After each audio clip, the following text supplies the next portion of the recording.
Good afternoon, and welcome to the webinar regarding balancing clinical practice and scholarly activity. Thank you for joining us. We will be taking questions at the end, so you can put them in the chat, and Rita will be helping us with that, and she will read out your questions to us at the end. In general, it's going to be a little short presentation first by me, and then we're going to open it up to the panelists. And so I guess we'll start with my presentation first. Hopefully you can see my screen. I'm Raleigh Dickerson. I'm a professor of clinical pharmacy and translational science here at the University of Tennessee. And I'm also a clinical pharmacist and clinical coordinator of the Nutrition Support Service at Regional One Health in Memphis, Tennessee. Some of you may not know who I am. Most of you probably don't. But so who am I? Leslie got a big kick out of who's that, right? And that's from New Orleans. I have 40 years of experience as a practitioner and educator, researcher, and I started out as a full-time hospital clinician with an adjunct faculty appointment, and then I transitioned to full-time academia, and I still have a clinical practice today. I've been very fortunate in my career. I'm the ASHP Sustained Contribution Literature Awardee in 2009. I also received the John Kinney Award as a nutrition guy in 2010. Jonathan Rhodes Research Lecture Awardee. I'm the only PharmD from Aspen to receive that award in 2012. Currently, I'm about 185 publications. 81% as first or senior author, and of those publications, 41 are cited in international, national guidelines, consensus recommendations, or position publications.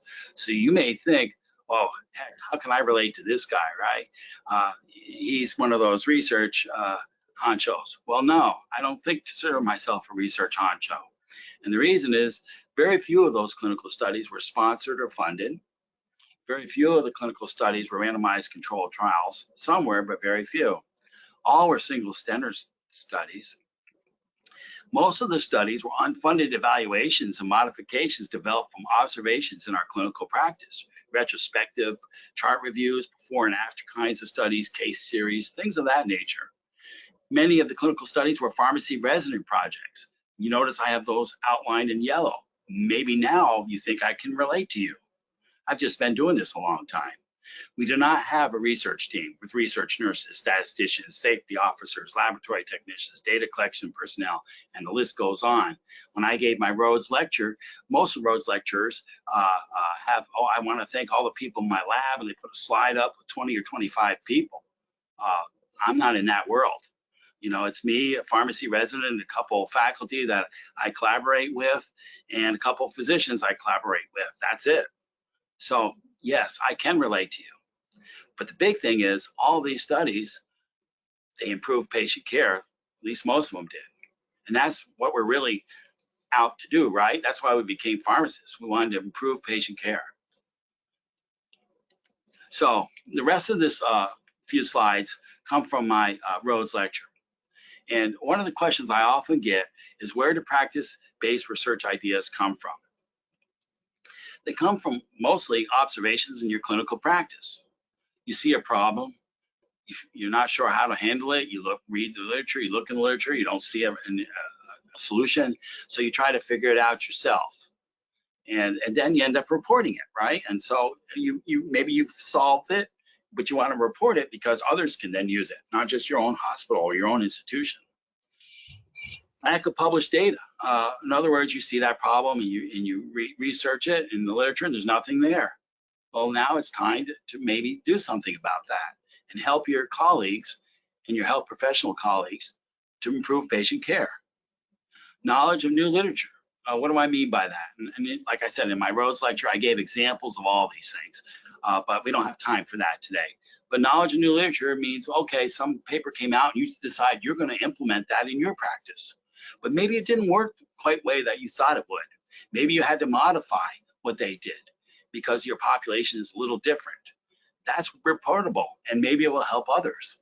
Inspiration, well, that's kind of something that just sort of comes to you. And you may think scientifically, you know, if we do this, we should have an improvement, and blah, blah, blah, and you kind of go down that path. It's almost like having a dream or something, but it's scientifically based. That doesn't happen as much as some of the other things, at least not for me.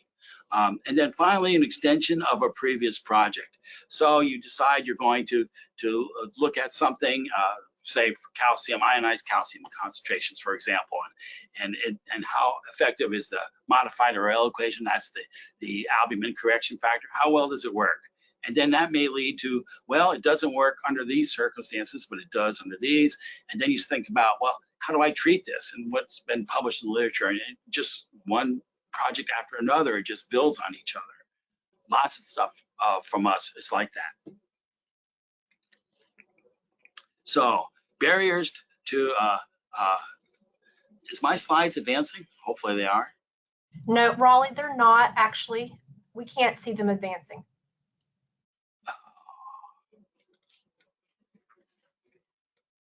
Well, that's not good. How about now? Yep, we just saw that one go forward. Yep, it's going. Okay, sorry about that.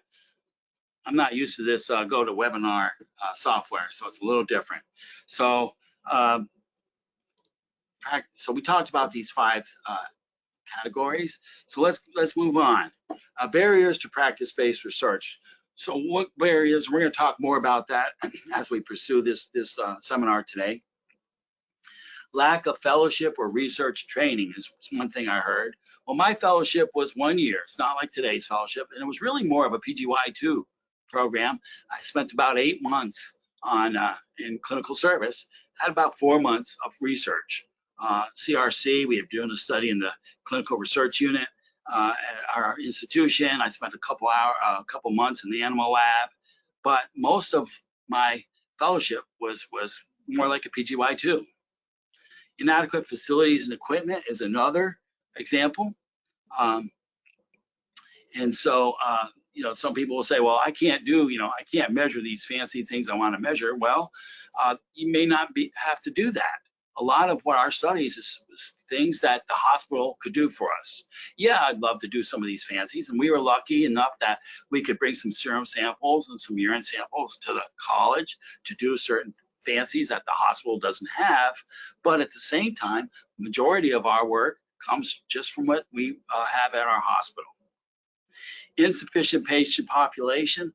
Well, you don't need to have thousands of patients to investigate a problem. And so that I'm not so sure is a real barrier as well. I don't do anything unique is something I hear as well. You'd be surprised what you think is routine may be unique to somebody else.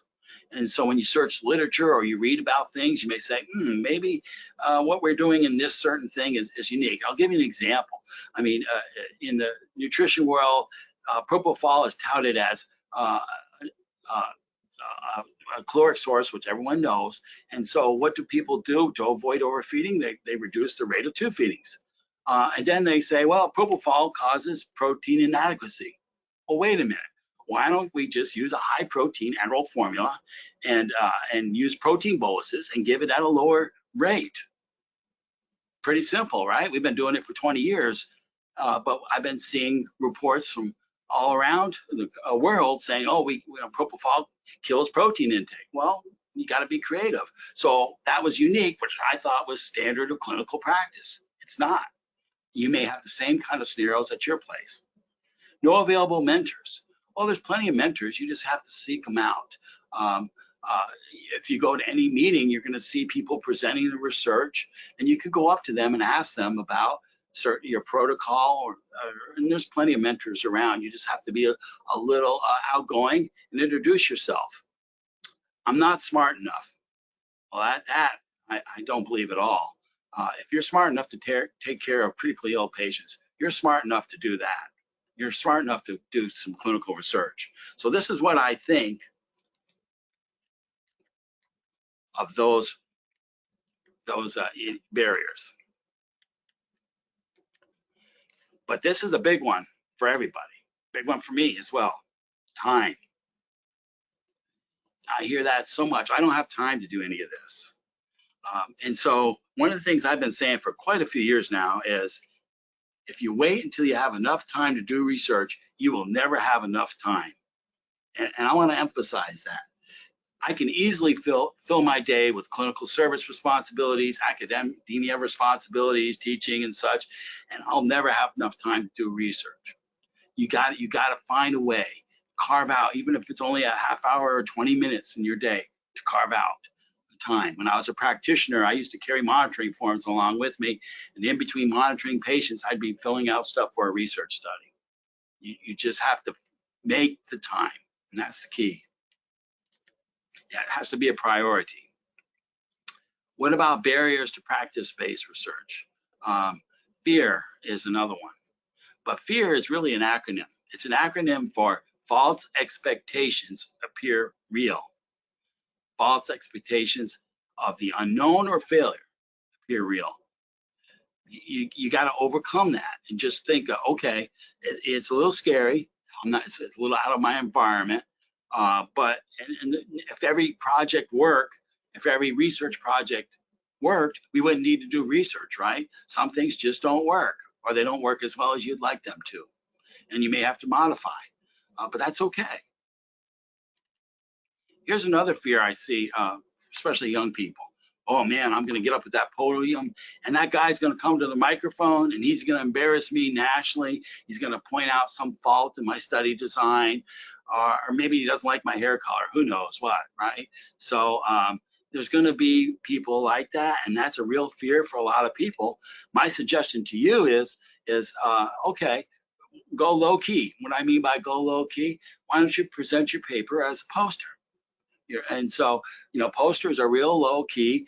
People come around individually. You don't have to be in a large auditorium presenting your studies, right? And it's much more congenial, much more friendly. And it's a lot easier for young people that are just getting started. Yeah, the podium is a prestigious thing, but if it's going to be a barrier to you, go with the posters. SCCM no longer has posters, but they have these small clinical vignettes. So instead of presenting to 1,000 people, you may only be presenting to 30 or 40 people. That's a lot less intimidating. Okay, so there's ways that you can overcome that barrier as well.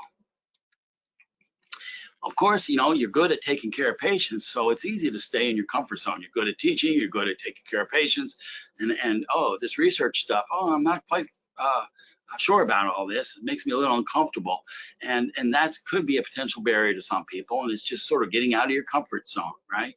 I'm an introvert, so out of my comfort zone is going and introducing myself to people that I think are very skilled in the area, and obtaining help and guidance from them.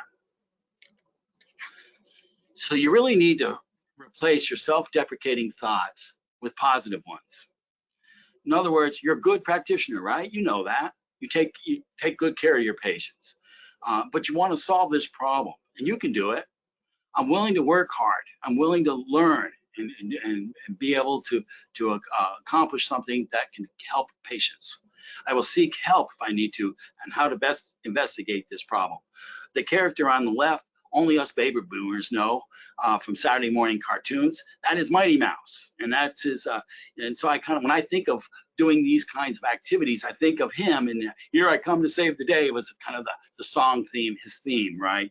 And you put on your cape, and it's an exaggeration of what we're doing, but at the same time, it kind of, okay, I can do this. So, final thoughts. To successfully accomplish practice-based research, you don't have to be as smart as these guys. I know I'm not. But you do have to be observant of your clinical practice, problems you encounter, things you read that may not sound appropriate or may be difficult to do at your institution. Maybe you can modify those things. In other words, you identify the problem and you start to think about, what can I do? In other words, you start to think about connecting the dots. Maybe I can solve this particular problem by adjusting that dosage, or adjusting the feeding regimen, or evaluating it in a different manner. Unfortunately, you're not going to make more money. So if you're in this to make money, forget it. You're not going to make more money. If you're fortunate, you might get some awards, but don't expect it. I mean, I've been very blessed in my career. I would, if you had told me 40 years ago I was going to win the awards I told you guys about, I would have asked you what kind of drugs you guys are taking. Okay, so don't count on it. And what the real goal is to improve patient care, right? You will have your critics, and hopefully they look as nerdy as this guy. You almost have to be like Rocky. You know, those of you, I guess young people may not remember Rocky, but he was like an aspiring boxer, and he had to overcome big odds and that sort of thing. And he really trained hard, and he overcame a lot of adversities. And so this is him, the actor Sylvester Stallone, portrayed as Rocky Balboa running up the steps at the art museum in Philadelphia.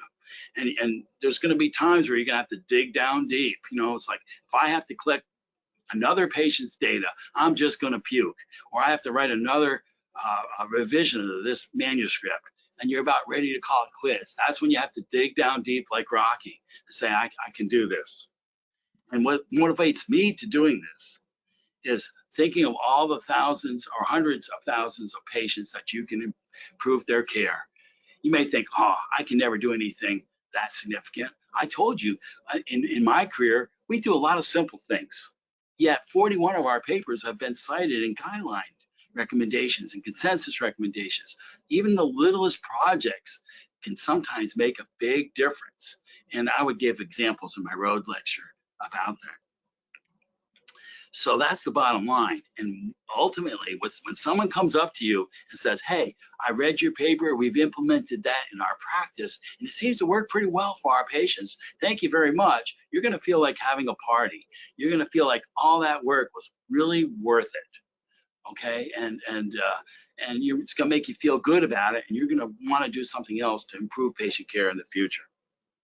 Well, I'm going to get off my soapbox now, and we're going to have 4 panelists, and I'm going to close out my screen here in a second, but I put them in alphabetical order for you, and so I am going to ask each one of them if they would kind of introduce themselves, and I have some directed questions for everybody. If you could briefly summarize your career and how you have practiced in clinical and scholarly activities and settings.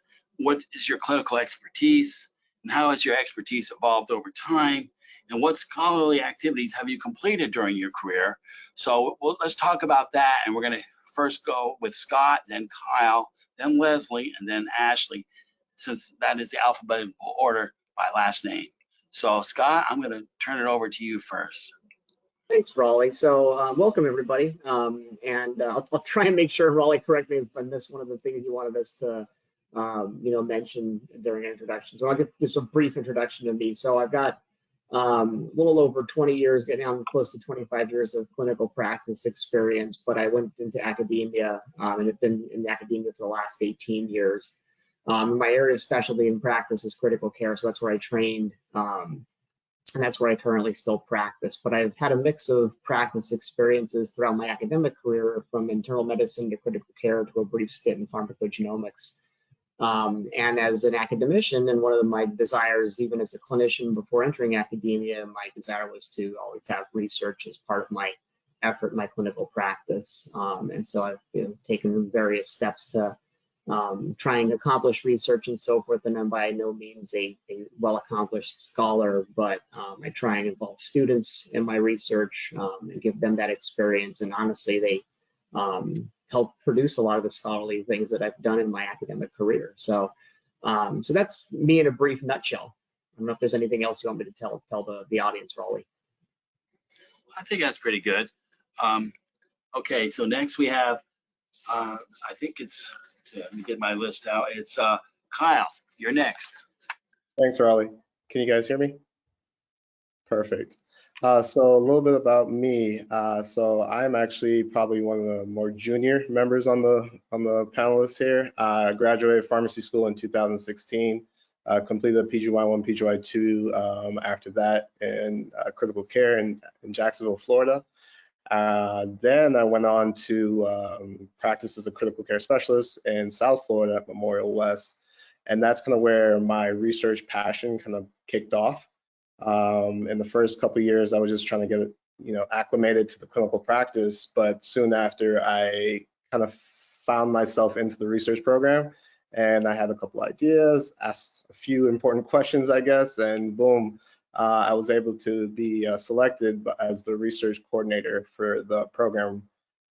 There I oversaw all of our residency programs, research projects. At the time, we had ranging from 4 to 5 up until last year when I was the PGY2 and ID coordinator. We had a total of 7 residents there. So that is kind of where my passion started and the expertise, if you will, came about. So I have been practicing outside of residency for a total of going on 6 years now. And I've now relocated to Atlanta to adjust and see how I can assist and help out there. Okay, Leslie, you're up next. Hello, everybody. Thank you for having us this afternoon. My name is Leslie Hamilton. Raleigh is one of my mentors, so it's kind of fun to be on a panelist because he was one of my PGY2 mentors and really got me involved in research. But I have been a pharmacist for 16 years. When I finished my training, I don't know if you know this, but I was at Auburn for 3 years in practice in pulmonary critical care, and then I do neurocritical care now at the University of Tennessee in Knoxville, and also am a full-time faculty member and professor like Scott and Ashley, both are in academia as well. I'm going to be the one that may give the unpopular opinion that research has not always been my favorite thing to do. I'm going to be honest with that. I really enjoyed my research projects when I was a PGY2 and PGY1, but don't you get burnt out a little bit when you're doing research when you're a resident because you are so busy and you don't realize how much busier things are getting ready to get when you finish your training. So, but really Raleigh and some of my other mentors during residency helped me realize how important research is, and also how the smallest thing that you can do in practice can really have great benefits. And so it doesn't, I don't know that I will ever be published in New England Journal of Medicine. That's not necessarily my goal, but maybe something that I've done in my own ICU gives another practitioner another idea about how to practice. So as I said, I work in the neuro ICU. I've done pulmonary and I've done neuro ICU. Something that's kind of evolved for me as a faculty member is I realize that I enjoy the scholarship of teaching and learning, which is outside of the clinical practice. So some things that I've gotten involved in is I help run our residency preparation for our College of Pharmacy. Sorry, hold on just a second for that. And so I have some publications related to some work that I've done with that. Also some things we've done in the classroom. So, you think that like, oh, I bet someone else is probably doing this somewhere. But when you look in the literature, you're like, oh, people may not have looked at this in that way in the classroom before. So you can get some really interesting, even if you're not a faculty member, if you are practicing full time, the way that you may run your residency training or, how you run that sort of stuff can be really ripe area for literature. So scholarly activities, it's mostly retrospective things that I've done. I've done a little bit of prospective work, the review articles, various different types of things. And you'd be amazed as the more you do, the more opportunities come your way. When I am talking to new students and residents about research and stuff, I remember really early in my career, I was a peer reviewer for a critical care medicine article, and they asked me to write an editorial on that particular article that was published. And I could not believe it. Like, oh my goodness, you're asking me, I'm a new practitioner, to write an editorial about this topic.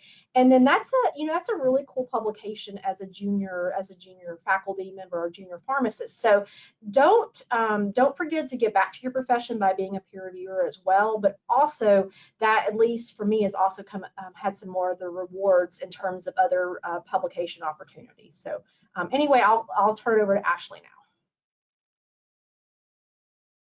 Hello, I'm Ashley Hawthorne. I am assistant clinical professor at Auburn University, and I've had a bit of a different background into academia and research. I've graduated about 10 years ago. I spent the first 5 years of my career in clinical practice. I did not complete residency or fellowship.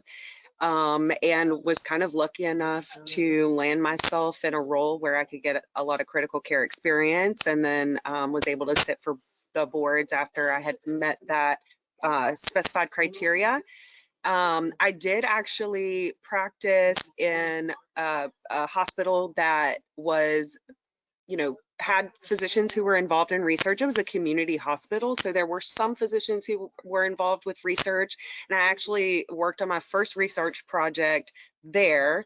Wasn't an expectation of, my role at the time, but it was something that I realized, like, I had some mentors that kind of pushed me to do a little bit above and beyond like the day-to-day job routine, and I realized that I really enjoyed a lot of this stuff, and then I became a preceptor and realized that how much I really loved academia.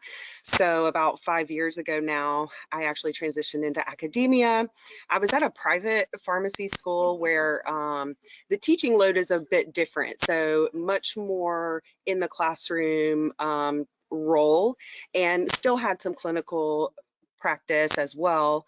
But at that time, I was primarily practicing in like medical surgical ICU with a pulmonary group. And then most recently, I'm now employed with Auburn University. I've been with them for about a year, and I am practicing in a totally different field in a surgical trauma ICU. So for, the first like 6, 7, 8 years of my career, I was primarily like pulm crit.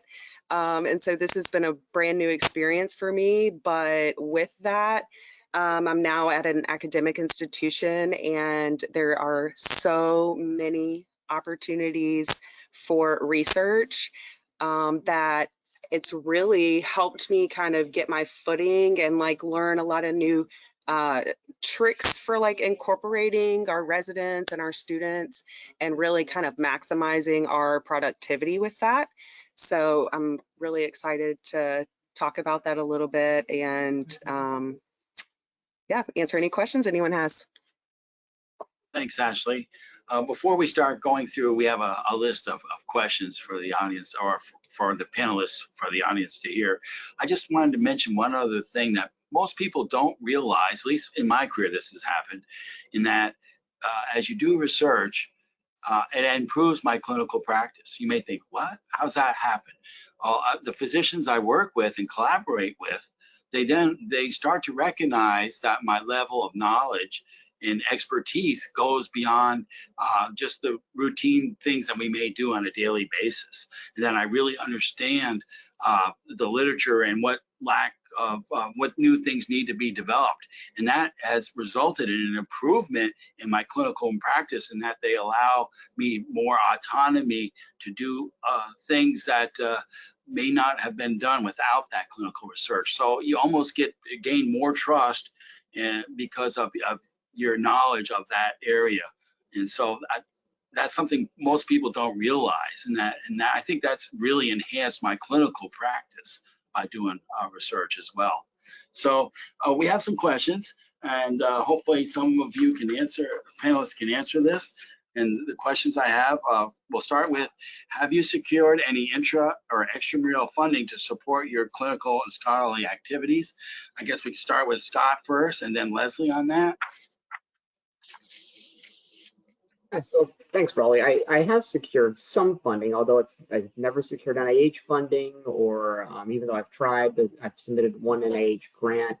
I've submitted a couple of foundation grants, but been unsuccessful in obtaining those. But I have secured some internal funding, intramural funding, even though the amounts aren't usually very large, have been really well, good funding to support the research that I've been able to accomplish. And what I've usually done with that funding, since it isn't very large, is use it to help support student time and effort on the project. So it has a double benefit, for the students of they get paid, so they have an incentive to help, with the project and so forth, but they also gain from the experience of being involved in the project.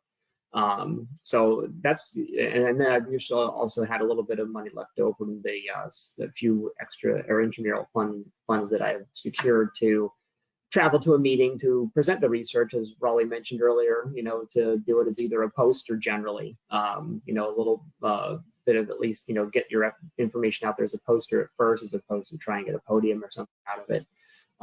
As everybody knows, the cost to go to meetings is getting more and more expensive. So, to have some of that funding go towards that is always very, very helpful and beneficial. So, but I've also been lucky enough to be on a few other grants with collaborators as co-investigators and so forth, but none of those have been my primary awards. But it is sometimes challenging finding the time to submit for larger awards and so forth. So, as Rolly mentioned earlier, time is one of the, I think, the biggest enemies of trying to get research done. So. Leslie? I think the point, Raleigh, that you made in your presentation at the beginning is really important, is that most research that most of us do doesn't really require money. And I think that when I was first getting started, I was like, well, what would I use the money for, in terms of traveling, like Scott mentioned, or registrations, or if you need supplies for things, at least the type of research that most of us can do. I mean, really, you just need the manpower and the time to do it, and you're able to accomplish it. I have also applied to some foundations, things like Scott, have not been successful with those, but I have gotten some intramural funding as well. And I've used some of those things, like I've in some scholarship of teaching and learning research I've done.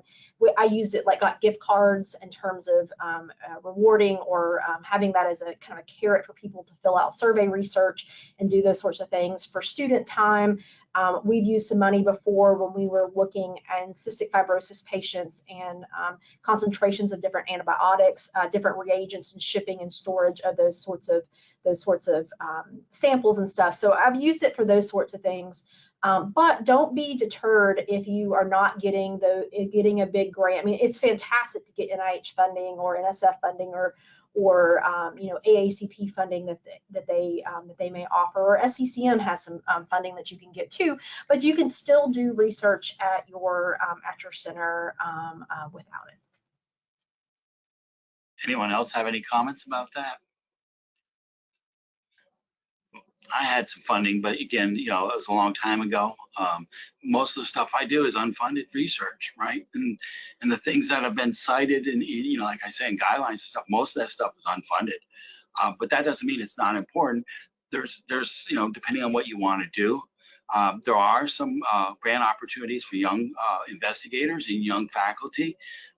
Various organizations, all the pharmacy organizations, and I'm in the nutrition world, so nutrition organizations will offer like introductory kinds of grants, small grants to get some things done. If you need to hire some help, like technicians or students to help you, you can get some small funding that way. But it's definitely a much tighter world than it was 30 years ago in terms of funding, and particularly with industry. If you had a good idea, they'd fund it. It's not like that anymore. And so it's a tough world in the funding world. Anyone else have any things? Raleigh, I was going to say one other thing, and this is actually a question for Scott, because I was a study site for you, and you're a big publication that you've had fairly recently. So I think Scott did a really good job with a multi-center site. I was just kind of curious, did you use the funding, like you said, for students? Because you had tons of different sites that helped contribute data for your all's recent big paper. Yeah, so thanks for asking, Leslie. I was just going to add to the conversation. Raleigh mentioned this earlier. You mentioned it, Leslie. But yeah, most of the papers that I have, and I don't have a ton. I don't have 180 some like Raleigh. I don't even know. I might have 30 or 40. And some of those aren't even research papers. But they're single center things that I did with usually students, but sometimes just collaborators and so forth at my practice site. But yes, so we just published data, or had data published from a large multi-center study that was an observational one-day snapshot of, it was like 292 ICUs or something like that. But that was the intramural funding that I secured. It wasn't a lot of money, but it basically paid for the students' time and effort on the project. And they learned a ton. They learned how to build a project in REDCap. And so logistically, they were very important in getting the logistics and communications for that study done. I would never have been able to accomplish that on my own, even with the experienced collaborators that were involved in that project. None of us have that kind of time to spare. And I am not associated with, a residency program at my clinical site, nor at my academic institution. So I don't have residents to lean on either, or they would, benefit from that experience. So So yes, you're exactly right, Leslie. That's what the intramural funding mainly went towards, was for the students' time and then to present it at the results at a conference. Thanks for asking. Great, thanks. Next question is, how have you balanced clinical practice and scholarly activity over the course of your career? So I think we could first start with Kyle and then maybe Ashley. Okay, thank you, Raleigh. Scott, as you mentioned, the use of residents are phenomenal. They are a blessing. So at my practice site, we had typically 4 to 5 residents every year. So I want to tackle it in twofold. One, as a clinical pharmacist by yourself, working on your own research project, and then 2, serving as a mentor to maybe a resident or a student in those aspects. For me, when it comes to juggling research and clinical practice, we have to, one, have effective communication, right? So as a just sole clinical pharmacist, I may have to communicate with my my supervisor to kind of coordinate things and resources. Maybe they may be flexible depending on the scale of the project to facilitate maybe some coverage or a project day to kind of allow and see me through that finish line, if you will. 2, communication with regard to deadlines as well as a mentor, right? So if we have a resident project, it's fairly simple track record, right? We're trying to finish this project in a such and such time, oftentimes to submit or present at a state conference, typically in the spring. If it's with a student-led project, they're probably looking to try and complete by mid-year so they could present their poster. So that's typically in October. For poster submissions, right? So once we have clear communication as far as our deadlines, our tasks, we can kind of facilitate where we move forward. If you were to practice or solely be doing the research project on your own, you would kind of have a little bit more leeway with the time and expectations, right? In my experience, my colleagues and I, we would typically allocate a certain amount of hours in the day. Maybe rounds were over a little bit sooner, and you're able to maybe collect another 5 or 10 patients before the end of your day, and kind of just work and tag along slowly to finish your research project. So communication, coming up with deadlines and planning accordingly definitely helps, and I think that makes the world of difference for me when it comes to juggling clinical responsibilities and research activities. Ashley? So my experience has varied, of course, depending on where I've been. And I would say that when I was at an institution that, you know, my role was to go in and be the clinical pharmacist for the day, and I had a clinical task list that I had to complete. And those were the things that were required or expected of me, you know, to complete during the day. And research was kind of, you know, something that was pursued by me personally. And not necessarily time carved out for that, you know, in my daily schedule. What I would typically do is try to find a little bit of balance during my work day, whether I could incorporate that with students I was precepting who would kind of work on some data collection for a project, or if I, you know, just got all my clinical tasks knocked out pretty quickly, then I could dedicate some time during the day to work on some of that stuff. Now, the clinical practice looks different. So it's an academic institution. We're rounding for, you know, we try to be as quick as possible and start at a certain time, but sometimes that, you know, if I round with a surgery team, so if there's a trauma that comes in and they have to, you know, be interrupted in rounds, you know, that throws a wrench in your day.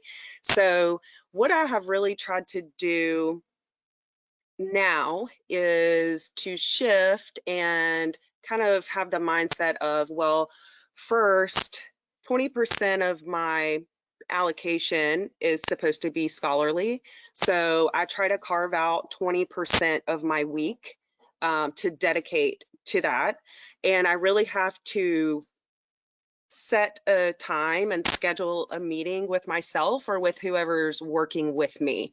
And I will admit, like, when the time is just scheduled with myself, I do tend to, you know, if stuff comes up, I will push that a little bit. But I do find that when I'm working on projects with other people and we have that meeting scheduled, then both of us are more likely to stick to that and actually utilize that time.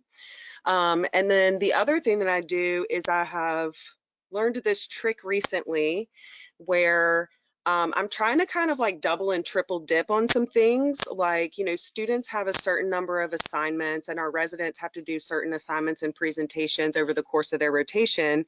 And I'll just use drug information questions as an example. I now, because I get so many at this institution, on a daily basis, that I really am able to utilize the questions that we get on rounds. You know, these are some of they're asking me these questions because they legitimately don't know, and there's probably no literature out there. So usually that kind of turns into a drug information question for a student write-up, which then allows for that kind of piece to be taken out of the equation for me. You know, the student can kind of get some feedback on how to search for literature and how to write that up. And then, you know, you kind of almost can take that and build like a background or a purpose, you know, for why you want to do some research on this topic. And I find that that has been really successful with me. I would say one of the questions that I do get is like, well, what if the student didn't do a good job on the drug information question? And I have had that happen. And I approach it one of two ways. Is the first option is usually I'll grade it, and when I give the student the grade back, I say, hey, you know, here's the areas that you could really fix to optimize this, and if you're willing to go back and revise it based on the feedback that I've given you, I will regrade it, and then we can, you know, average the two grades together. The other option is, and I make this optional, so the student doesn't have to revise the work for a higher grade. And usually if it's something that I'm really interested in pursuing, then depending on how my rotation schedule falls, I may ask a student on the next rotation to do a drug information question on that same topic, just for comparison, completeness sakes. But I find that that has really helped me. And really over this last year, like my output it's probably going to be double what it was over the prior 4 years. Okay. Leslie or Scott, do you have anything to add?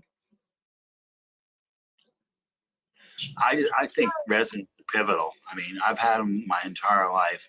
Yeah, I've done some stuff by myself, but having a resident or a motivated student that eventually wants to go into critical care, for example, I really count on that, and that is pivotal for, at least for me, in my academic success, and obviously capitalizing on the clinical service that we provide.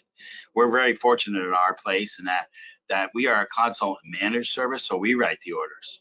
So we can kind of control what things happen, and that's how we're able to do a lot of the work and the studies that we do, especially like before and after studies. Mhm. Raleigh, I'll add a few things. Since we are speaking on behalf of SCCM and CPP, and some things to think about too is if you're early in your career and want to get more practice writing, I'm going to do a little plug for this, but I am one of the CPP PLU, the Pharmacotherapy Literature Update senior authors. That's a great place to get started with writing because you can do article summaries and learn how to do that. And so that is something that doesn't take a ton of time and can get you started, just practice with writing. Another thing that I've had success with SCCM is the newsletter that comes out, and there is a clinical pearls section in that. And maybe 3 or 4 years ago, 2 other pharmacists and I, we did what was a clinical pearl in the newsletter about neuropsychiatric medication and restarting it in the ICU, then it was a lot more work, but we took that and then turned it into a paper narrative review in SCC or in critical care medicine. So, like Ashley mentioned, double dipping, man, if you have something that's in a newsletter and you can expand it and send it, to a journal for publication,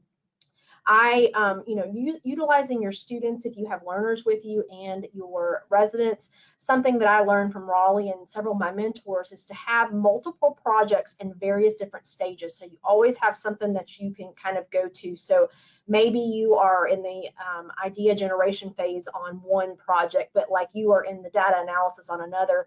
And I find it really helpful to have, someone else is going to be the lead author on one of the papers. And so they're going to be driving with the deadlines, but I might be the lead author on another. And so I'm kind of keeping things going. But that really helps because for those of you all who are faculty like Raleigh, Ashley, Scott, and I, we do have to publish as part of our requirements in terms of being a faculty member.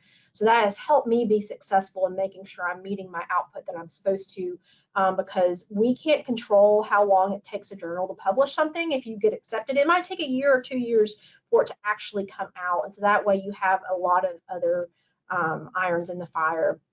Another thing to think about too, SCCM, ASHP, ACCP, a lot of the professional organizations, they have board review courses and prep courses. There's chapters of books that go along with that too.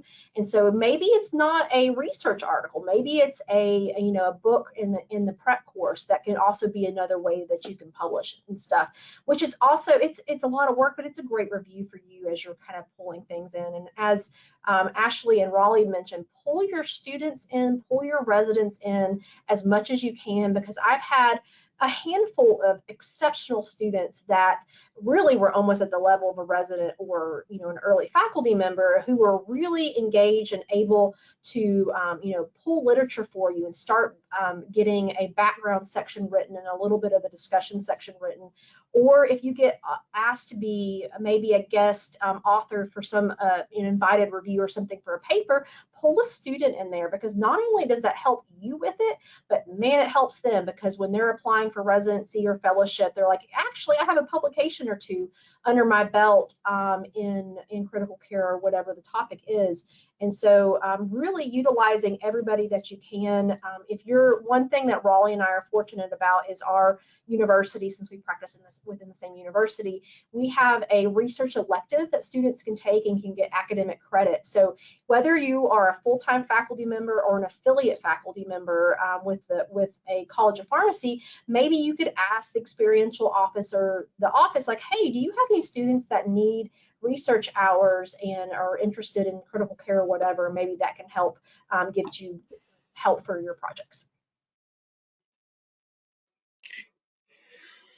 All right. So the next question has to do with what support systems have you utilized to complete clinical and scholarly activities? All right, Ashley, you want to go first? Sure. I'll say kind of, I was thinking in this question along the lines of like mentors and really, so kind of merging it with the next question you were going to ask. So in addition to like the physical support of like having, boots on the ground to like help you complete these projects, sometimes you need a lot of that emotional support too, especially early in your career when it's your first paper and you've like, I don't know if any of you have ever gone back and read the first paper that you wrote, but it's probably, you probably would have a lot of opinions about it, but you feel like the first paper, you put all this work into it, it's your heart and soul, and then you get rejection after rejection after rejection.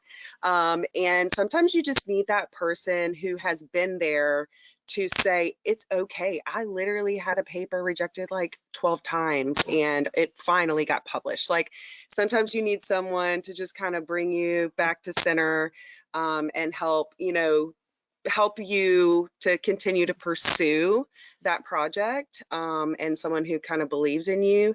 And then the other thing is, particularly early on, is I would get someone who was more senior to actually review the stuff that I was doing and give me feedback on it before I would even get too deep into the project. Like, am I thinking about all the possible things? Have I addressed everything?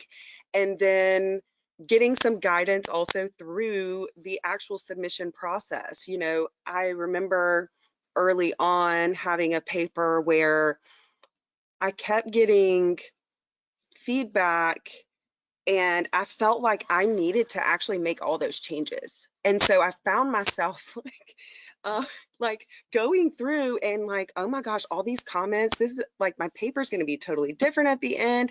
And I remember going through like 2 or 3 rounds of revisions where I was making all these changes, and then I realized, like, wait, these reviewers are telling me basically to go back to what I originally had. And so it was just that lack of experience. And I just finally needed someone to say, like, you don't have to actually like do what they suggest, you know, as long as you, like, this is your paper, you need to advocate for your paper and explain why you think that the way you wrote it is the best way to go about it. So I would say that that was like the biggest support, most beneficial support for me was more of the emotional and the cheerleader. Kyle, do you have any comments? Yeah, I would definitely echo Ashley and her experience. I will also add, so for me, I'm sure some people may have heard the various types of friends that you need in life to kind of get you through life, and I think that kind of equates or translates to research as well. So I have friends and people that I bounce ideas off of just to see, is this something worth pursuing? Is this, am I thinking about this the right way, or is there something already out there that you don't know about or aware about? Once I kind of have an idea down packed, or at least something feasible, I kind of then go on to the methods, if you will, right? And sometimes I might bounce over to my other friend who's a little bit better with the statistics and kind of the finer details and making sure I'm thinking about everything, crossing my T's, dotting my I's, that kind of thing like that.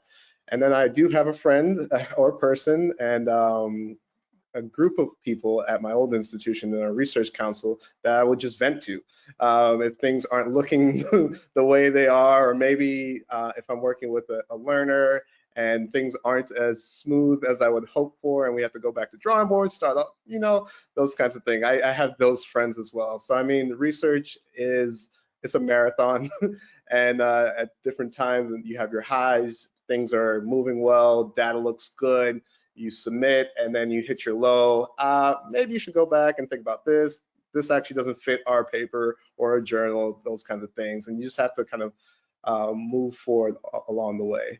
Another person you may think about or need, maybe someone with the technical, or maybe the has experience with Excel or RedCap that can show you how to do and help you with the data collection and maybe the manipulation of the data.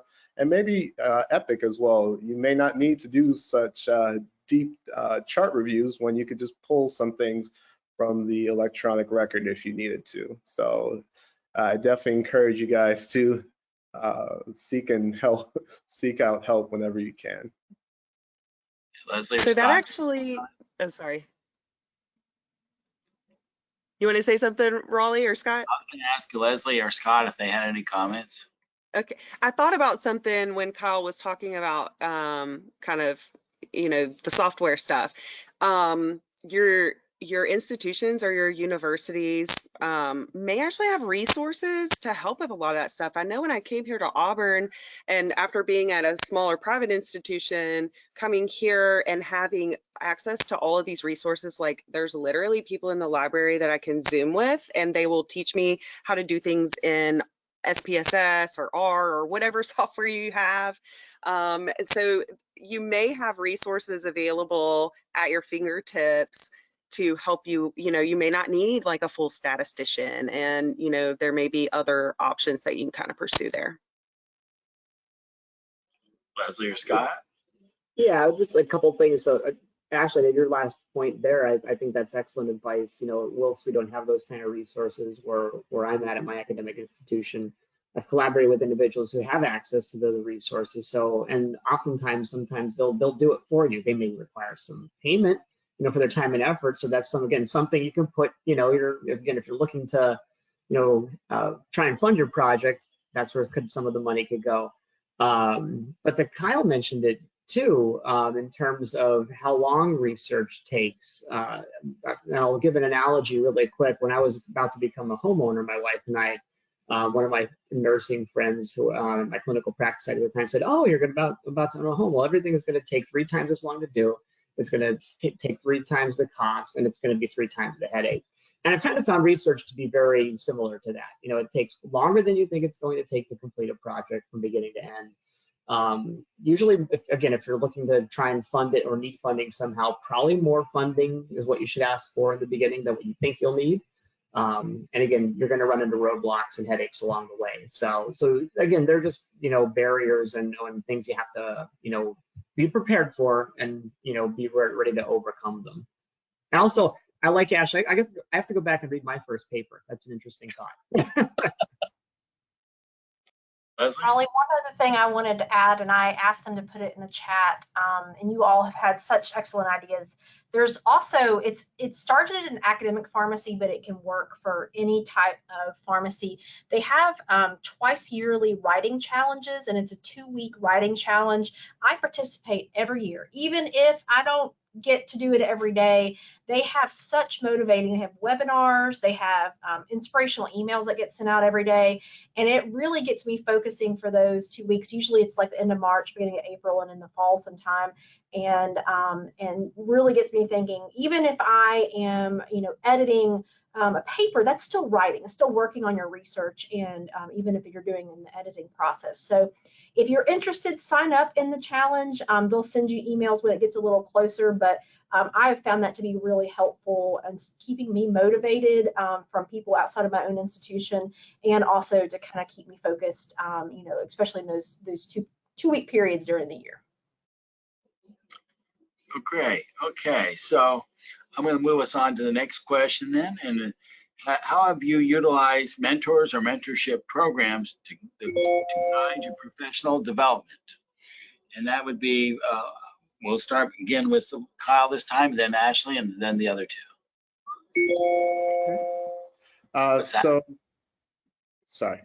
So for me, as far as mentors and mentorship programs, I think I wouldn't be here if it wasn't for a few people, to say the least, all the way from pharmacy school up until now. So for me, I still talk to some of my friends in pharmacy school that went on to pursue critical care, and we kind of bounce ideas off of them as well. But my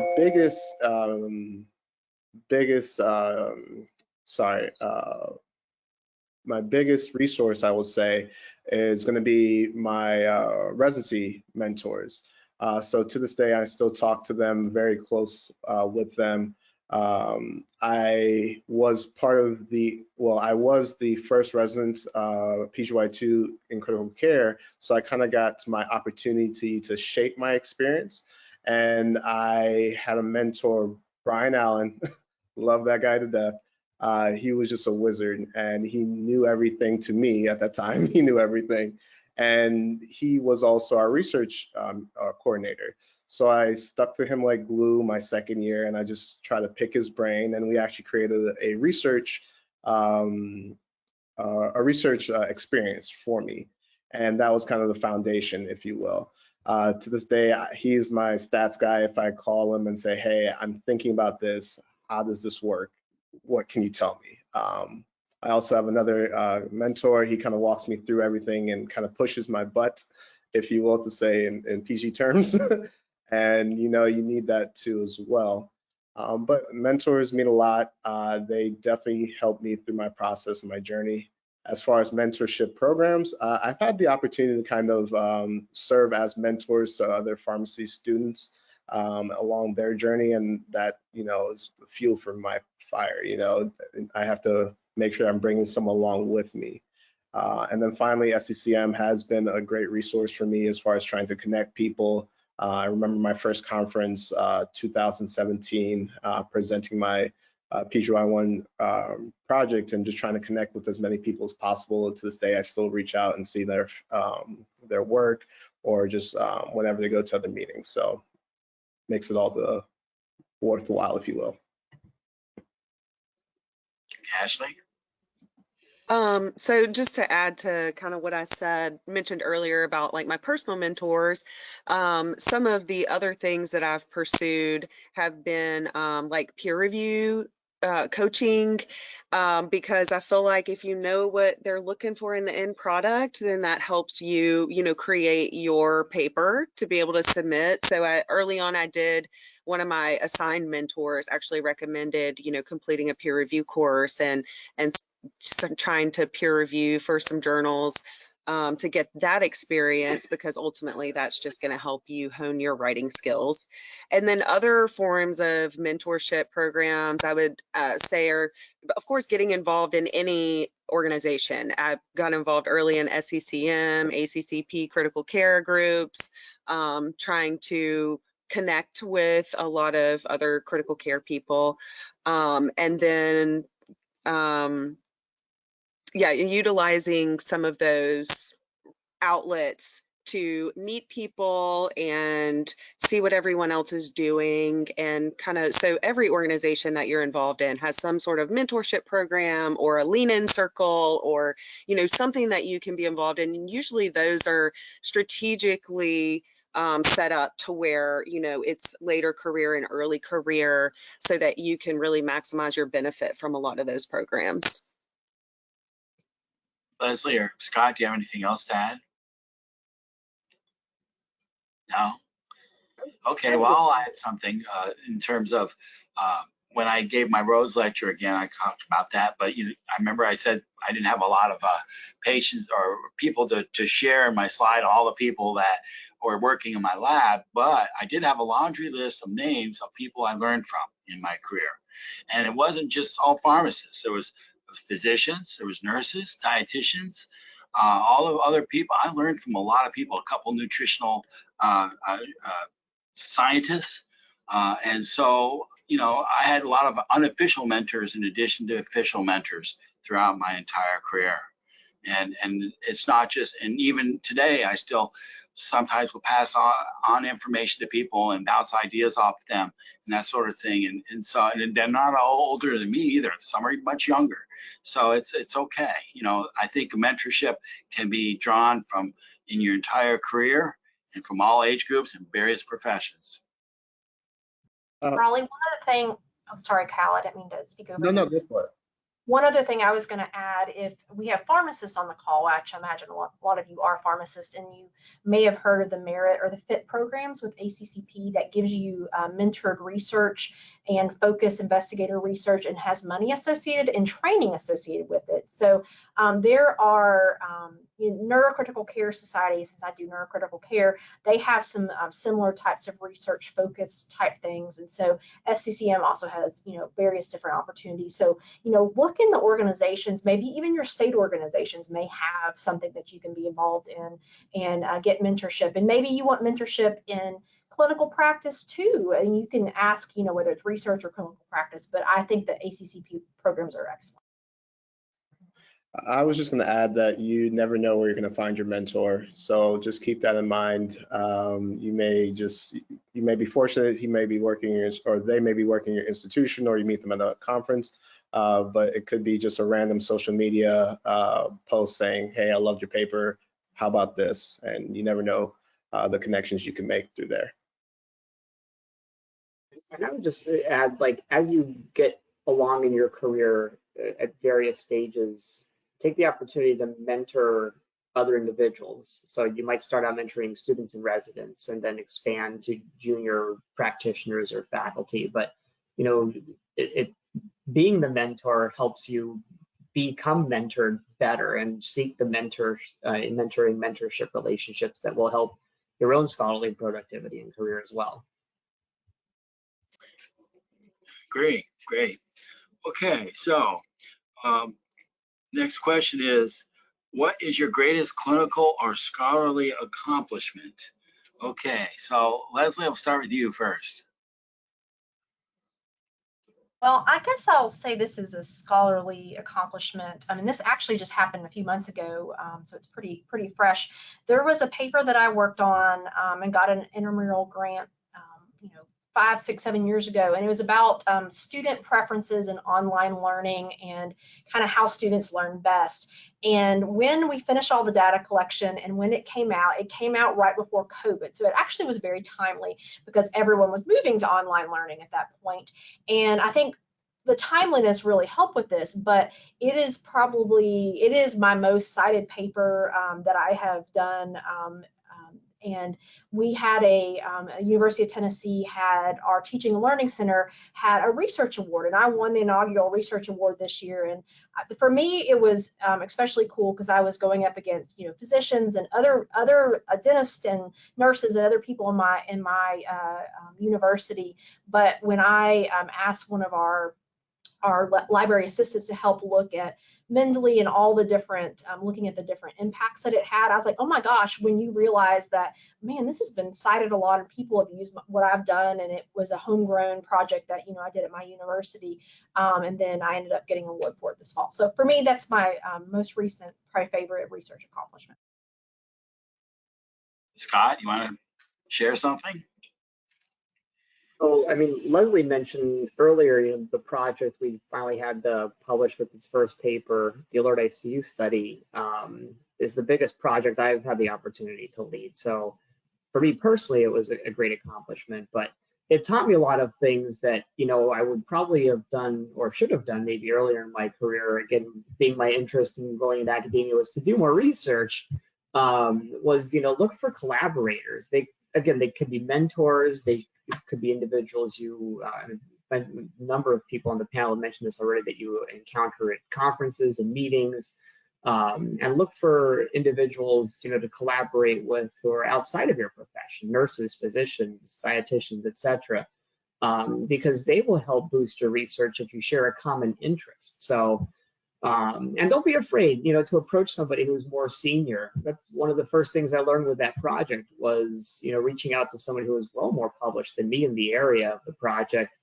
And I thought, like, I'm not going to send the email because surely I just didn't do a literature search well, or certainly that, this has been studied and I just can't find the literature. But their response was, no, this definitely needs to be studied, and you should do it. So again, look for those mentors, collaborators that'll push you but give you the advice and the direction, where you may not feel comfortable, and they'll take you out of your comfort zone too. Ashley or Kyle, do you have anything? I know you guys are pretty new at this, but do you have anything to add? So my style of practice when I work with residents or students is, this is your project. I am just here on the backside, just helping you along. So I definitely encourage them to own it. My first project as a research coordinator is probably one of my most memorable ones, because my resident, I was on him all throughout the year, and we had our ups and downs, but when he submitted, he was able to submit, and it was accepted on the first go around. And his face when he saw that he was accepted and is published in the journal, he was just like beyond ecstatic. Of course, that one was a before and after. Like you mentioned, Raleigh, it was fairly simple to do, but it did have some practice changing implications at our hospital, and he was able to say that he was the first author on that project, and he was able to shake care. So I'm very proud of him for that. Ashley, you have anything? Nothing major. I still feel like, I don't know, I still feel like I'm excited about everything that I do, and I think I still got a few more years before I can really say, like, that's the one, Yeah, so. yeah, you have plenty of years left, so don't worry, it'll happen. For me, I don't know. It's hard to tell. I think the biggest accomplishment for me was receiving the Rhodes Award. It started in 1978. It's Aspen's highest honor, American Society for Parental and Enteral Nutrition. When they told me that it's for career-long, contributions to nutrition, research and clinical education and that sort of thing. And so my knees got weak when I was told that I was going to be the recipient. Like I said, I'm the only PharmD that's ever received this. So that was probably my biggest highlight, but that's, you know, a culmination of 30 years of effort too. So, but that's great. Okay. What advice can you give early or mid-career clinicians looking to increase their scholarly output? Okay, Scott, we'll start with you first on that one. So I mentioned this before, but one of the things I did is try and get students involved. And again, that was more of a need out of for me to be able to have or not have, maybe rather, the available time and effort to at least individually put in time to complete, again, these local little projects and so forth, not being involved with or having the you know, collaborative opportunities with residents and so forth. So I would look to, again, like, you know, and it's been mentioned by all the panelists here, I think, so far, you know, look to those those who are more junior to you and those learners to, you know, try and help out with some of the logistics of projects, whether it's your idea or not. And that's another thing is, you know, if you do have those potential learners to work with, and they'll gain from the experience, look to maybe have, you know, the project have them take ownership of it. Because odds are, especially if you're a practicing clinician, your time's going to be very limited. And if you're a more independent private institution like I am, we don't have like 50%, 60% of our time dedicated to be able to produce scholarship and so forth. So, so I would give that advice, and that would help boost my early publications and so forth. When I first entered academia, and I can say that in the years I spent before entering academia, you know, my time as a clinical practitioner was very limited. I had it's kind of sounds funny to say, but I think I had more time as a resident than I did as a practitioner to get research done. But again, you're kind of, you know, you have to do some research when you're a resident too. So there's that aspect. But Leslie? One advice I would also go back to give myself to, but for new practitioners, is to finish your research projects from residency. And if it's something that is publishable, sometimes they're not going to be, and that just happens sometimes. But if it is publishable, please finish it. And if you're resident, if you're the practitioner, if your resident or student are not interested in finishing it, then finish it yourself and keep them involved in it, of course, but like see it through the finish line. I think where I see, and I feel for people when I'm, you know, doing external reviews now that in academia and looking at people who are faculty members at other institutions, you see a whole bunch of posters, but not the papers that correspond with those posters. So, you know, finish and get through the finish line. And sometimes I know for myself, when I finished my PGY2, I needed a break for about a year before I touched my PGY2 project again, because I just needed a break from it. But I got it finished, we got it published. So just finish, don't leave those things on the table, just finish them.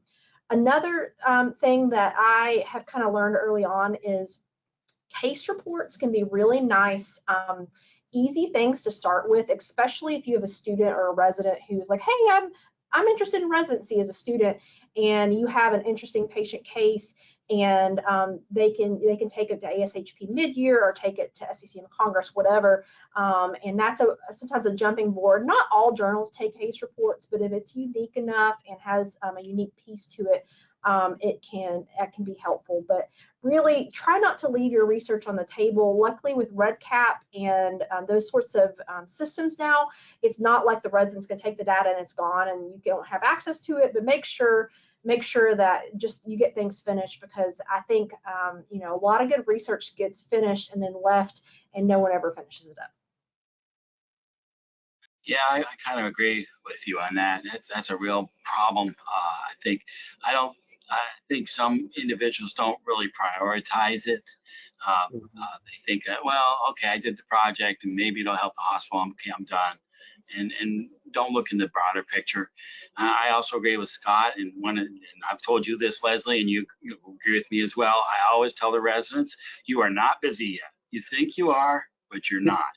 And they all think I'm crazy and I must be on drugs or something, right? And then I say, I've never lost this bet. I'm going to ask you this in 5 years. Are you busier now than you were during your residency? And you're going to tell me yes. And it may not all be work. It may be some personal life issues in addition to your work life, but you will be busier. And so, as Scott kind of pointed out, now is the time to get it done in your residency. And as Leslie's alluding to, get it done now, because life is going to get busier later on. Just really quick, if I could add to that, Raleigh, it's an excellent point. And that's kind of goes to my point of me having more time as a resident. But you're right, your family comes along, other obligations, other opportunities. And for those of you on the call, who are attending that are on a tenure track and haven't gotten there yet, you will not get less busy once you get tenure. You will get more busy. You get more administrative duties Okay. a lot of times. It depends on what institution you're at, I guess. It just depends. But yeah, tenureship is not a key to retirement. I found that out many years ago. So yeah. Raleigh, can Those I days add one more thing I just thought about too? My own institution, this is just in terms of those of you all who work with residents, we just moved to a flipped research model about 2 years ago. And so our residents, when they start in July, their research project is already IRB approved and they're ready to start data collection. And so what we have found so far, we've only done this for 2 years, and I know a lot of other institutions do this, is that our research is actually getting submitted before the residents finish their residency year. So sometimes you can figure out what works best for your own residency program, and if you have a project that one resident's worked on, then you're going to pass on to the next resident, whatever that ends up being. But I think that's been an interesting change that my own institution has made. That's a unique approach. So I'm getting down to our final questions now, and then we'll look at what questions we have from the audience. But do you have any recommendations for structured or unstructured training experiences clinicians can utilize to increase their scholarly output? So Leslie, you want to start first? Yeah, sure. Are you, and I wanted to make sure with this question, are you meaning like training program type things? Just to. It says structured or unstructured. Yeah. Okay. So I'll mention the fit and the merit programs again that I mentioned earlier. So those are structured programs. Sometimes depending on what your kind of personality is, and if it's good for you to have someone, and with deadlines, it's giving you deadlines to help you along the way. A structured program like that can be really useful. SCCM also has some structured programs. So those I have more experience with the structured part. So I might see if any other panelists have some of the unstructured experiences. Anybody else want to address that? One thing I find pretty useful, it may be structured, maybe unstructured, kind of developing your own kind of research group or maybe at your institution. So if you may have interests and don't feel too confident, you may be able to work together in a group setting to kind of tackle issues and kind of build.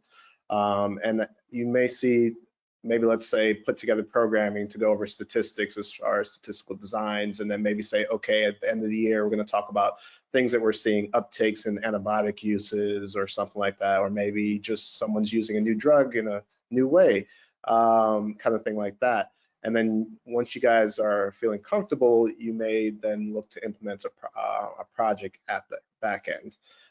There's plenty of resources in other organizations, like I know ACCP has some stuff on abstract development that can help you through your submission process, as well as some statistical tests as well, I think in SCCM and ACCP as well. So that's, I think, a fairly easy way to do, just kind of have a buddy system, if you will. Anyone else have anything to add to that? Well, I know at our place, at least at the Regional One Health, The Department of Trauma Surgery, they have research meetings, and a couple of our pharmacists are engaged in that, and they start collaborating about ideas, and they make assignments and who's going to do what projects and how things are to be implemented. So there's a team effort there, which that's an unstructured environment, but still, I think that's important, and it's much, I think, conducive to being scholarly versus being a lone wolf, if you will.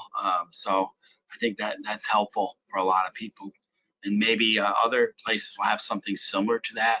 I know in our own department, there's research teams that get together, and they call them theme teams, and they'll come up with ideas and try to pursue some funding and try to pursue some studies and that sort of thing, working together collaboratively. And this is basic science as well as clinical science people. So there's Hey, Raleigh, those opportunities. Yep, go ahead. I just wanted to add, I know, and this may or may not be something unique to Auburn, but we have like a department that's dedicated to kind of development, professional development type things. And, you know, every so often they will solicit ideas for little mini workshops and things. And some of the ones that I have found most beneficial are when they will do these little workshops and they'll say, bring a project you're working on and let's go over a particular skill or a particular statistical test. And like,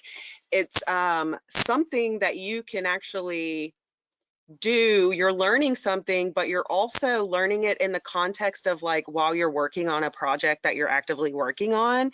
And I find those really, really beneficial, because I feel like I'm not, you know, I'm dedicating that time, but it's not a time that I'm dedicating where, you know, I'm listening and getting ideas. I'm like actively working on something. Okay, very good. Well, the last question we kind of already addressed about advice giving clinicians to trying to secure research funding. I think we pretty much talked about that, and avenues for trying to attain that. So I would like, if Rita, if you can come and help us, maybe ask some of the questions from the audience. Absolutely. At this time, we'll ask anyone who has any questions to please drop it in the chat. I will start us off with one question. Many of us are really good clinicians, but we may not be as well versed with stats. So I'm curious, both in the academic and the non-academic world, how you've gone about securing someone who can help you with appropriate stats.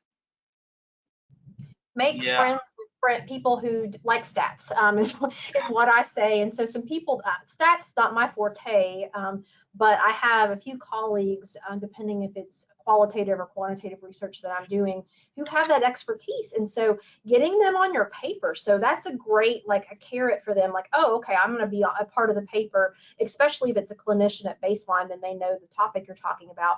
Or as I think Ashley may have mentioned, or maybe Raleigh, is maybe you have some internal funding that you could spend a little bit of money, you know, paying for that. And there's training programs if you want to become an expert in stats. I don't really have that desire, so I utilize friends and colleagues that have that desire and that can help. You know, you need to learn how to do basic descriptive statistics yourself, but the more complicated stuff, you know, utilize your friends you have. Yeah, and some universities will obviously have like a statistics department, but again, you have to pay for that, right? So you have to have some funding to do that. I think a lot of us that do this kind of work in general, I can tell you, I have a basic understanding of statistics, and if I really don't do anything too fancy. If I need fancy stats, I'm going to need the help of an expert. But I think for most clinical projects, you really don't need a high level of statistical experience and depth of knowledge to do that. But again, as Leslie says, you can always make friends with, there's always somebody in the department or you know somebody on the campus that's pretty good at this stuff. And they'll be glad to collaborate with you, especially if you include them in the project. And so there's those opportunities as well. Anyone else have anything? So I'll add a little bit. For me, it started off with kind of reading, of course, some small books here and there as a resident. I know ASHP has one, just a recommendation, kind of a walkthrough from start to finish of research projects, and they kind of go over statistical analysis in that part there. My mentor, he uses a certain program, and they actually have webinars and stuff like that to kind of walk you through like the basic things like Raleigh was mentioning.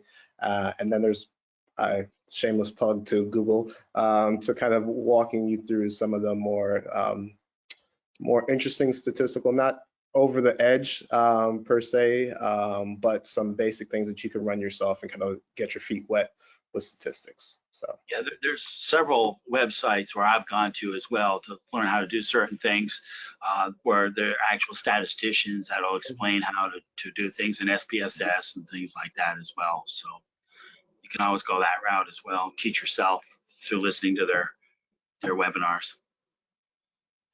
Are there any other questions? Sorry, Scott, go ahead.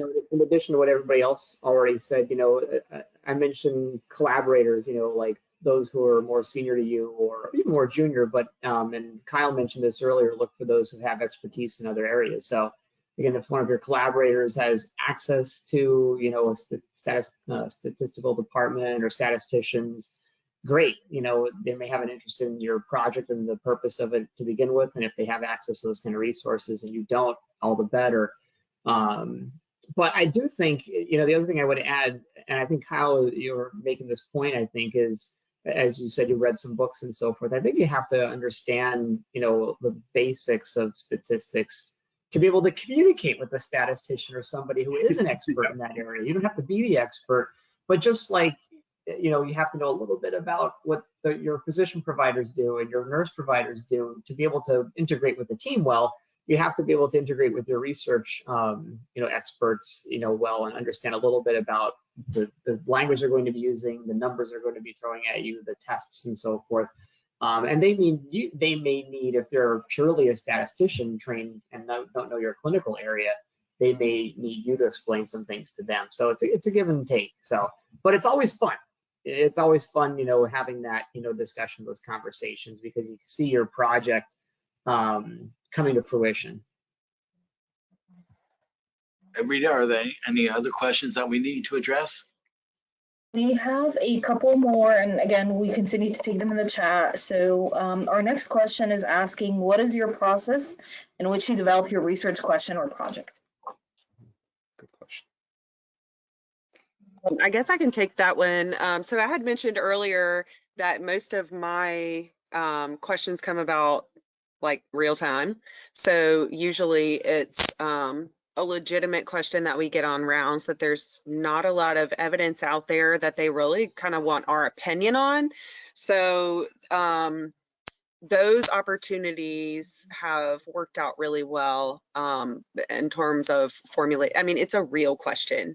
So we will usually take those and sometimes they want an answer like pretty quickly, right? So they can treat the patient. So we usually will do like a pretty quick review of the literature and come up with a recommendation. But then because that question was posed, that's an opportunity to kind of take that forward and utilize that. So turning it into like a formal drug information question or a write-up, and then just building on it from there, really. Anyone else have anything to add? So yeah, Kind of similar to what Ashley does. I wouldn't take them from the day to day, but I've got my list, and I've had this for probably decades now. But my list of e-table of contents that I get on a weekly basis, and I would scour those, and as I see something that would catch my eye, and this is really before I had a defined research area, but I'd be like, I can probably do something similar to that, or that's an interesting question, but I think I would do it at my institution, as this kind of study. So as a researcher, you're trying to use that FINDER acronym, feasible, and so forth. So if it's something where, again, you can take a novel twist on it at your institution and you have an interest in it and it's feasible for you to do, great, do that. And I would literally keep a list on a Word document that later on, when I started, involving students in my research, when I went into academia, I put that list up on my webpage. I actually had an APPI research rotation where students took a project much to the question, from what is the research question to actually a draft of a paper in 5 weeks, which you wouldn't think is feasible, but it is. And I would literally let them pick something from that list, but develop the actual research question on their own, as we did a bunch of readings, throughout the rotation that Kyle mentioned earlier. So Yeah, I think I talked about it is where the ideas come from, whether it's observations in your practice or lack of published data, knowledge, new literature, inspiration, or extension of a previous project. But Scott, when you mentioned about your folder, this is mine. It's just potential research projects. And every year I go through it, and no idea is a bad idea, right? If I have an idea, I put it in there. I see a paper, I think, maybe we should look at that in our population, or maybe we should look at that differently. It goes in the folder. And every year I go through it trying to come up with potential residency projects. And I give them a list of maybe 3 or 4 different projects, and which one of those would they be interested in. But yeah, you got to have some kind of method, and don't stifle your creativity. You may have the same project in here multiple times. It doesn't matter. Don't stifle it. And don't forget, like, every paper and every guideline always has a plug for future research. So a lot of times, like, that's an easy way to, like, get ideas. And I'm just like these other guys. I have a Word document probably 3 pages long with ideas. I am the idea queen. Like, if I could just come up with ideas for everyone, that would be great. Like, the whole writing portion, that's where I get bogged down. Anyone else have something to contribute? I was just, again, echo. Yes, I have my little notebook. It's not like Raleigh's folder yet, but I'm working on it. Another thing too, I would recommend is kind of structuring your question to make sure it's very specific with your research projects, right? So that way you can know, one, your literature search, what you're looking for to add, 2, what outcomes you need to measure. And you could also look at the outcomes as far as the impact that you may expect to see with whatever outcome or intervention that you have. So just kind of working on that PICO format, like Scott mentioned, the final criteria to make sure it's feasible, the PICO format to structure everything, and that way you could kind of work on the methods and building your project overall. And Raleigh, I'll add one more thing is, even if you practice in a small community hospital or the largest academic medical center in our country, always think, how is my institution different from this? So maybe, like for me, I practice in the neuro ICU. So there's been all this literature about things in the trauma ICU and in the medical ICU, but not in the neuro ICU. So, okay, sweet, that's a research project for us. Or for example, my institution, we use FEBA for reversal of anticoagulation. Not a lot of hospitals in the United States use FEBA. They use other types of anticoagulation reversal. So think about, like, what do we do that's a little different? And that way it's, I found that to be really helpful in terms of thinking of new ideas. Sure, I completely agree with you on that, Leslie. I mean, I don't know if you remember when Rex Brown was my colleague back in the day. He's retired now, about 5 years ago. But we used to go to a place called Arlington Developmental Center, which was for patients with cerebral palsy, adult patients and neurodevelopmental disabilities. We were only seeing maybe 30, 40 patients total, very small place, yet they were adults, but they looked like adolescents because they had severe growth stunting. They also had spastic quadriplegia. And when I searched literature, there was no data for what to do for those individuals for the nutrition therapy. So we were winging it, but we ended up getting several papers out of there. And at the same time, I had a physician from Yugoslavia email me thanking me for that data because she didn't know what to do for her patients. So you'd be surprised. Even when you have a small facility, you may have something unique there that you can offer to other people. Any other questions for us? We do have one more question. Thank you all very much for this great insight, by the way. So our next question is asking how to balance admin duties with other responsibilities, especially as it comes to efficiency. Oh, Scott, you're an administrator or no? No, I was going to say that, I am not in an administrative position, department chair, anything like that. So I do have that freedom, I guess, where I don't have that extra responsibility and time. But I will say, you know, I mentioned it earlier, you get busier as you get further along in your career. And that may be not true for everybody, but I think, you know, as pharmacists, we tend to push ourselves. And I think we look for additional opportunities, you know, to grow and develop. And just because we have an interest area in certain things. So, but I can't speak directly, you know, to how to balance administrative responsibilities with your teaching, scholarship, and clinical obligations. But I do know individuals who do it, and you know, who are deans and still manage to do research, and that always impresses me. And seeing what they accomplished pushes me a little further too. Scott, I am not an administrator either, but I think a point that you made earlier, maybe Raleigh, you said this too, is use every available moment that you have, even if it's 10 minutes between a meeting, or you know, your team is having a discussion with the family on rounds, and so you have a little bit of downtime that you can catch up on something. Try to be productive as you can in those times, and don't lose any minutes. I imagine as a non-administrator, that's how they are able to do that, is try to use all the time that they have, and utilize and delegate. Utilize your other resources you have.